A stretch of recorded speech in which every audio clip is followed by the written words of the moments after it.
Yeah, good day mga construct. Nandito ako ngayon sa project natin para magbahagi ng panibagong construction tips.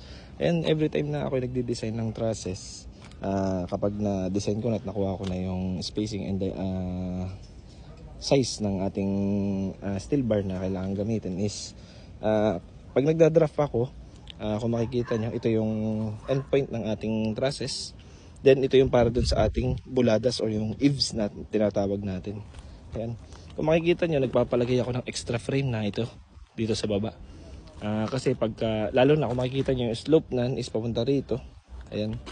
So kaya ko siya pinapadoble pagka magkakabit tayo ng fascia board or kung ano mang cladding na or any materials na pwede pagkabitan ng gutter is madali siyang install. Mas malaki yung contact surface niya, mas maganda yung support.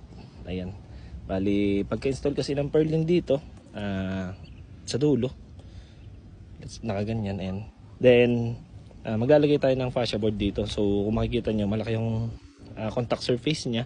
Mas may iwasan natin yung pangangalog ng ating roofing accessories kasi nakafix yung ating fascia board. Ayan.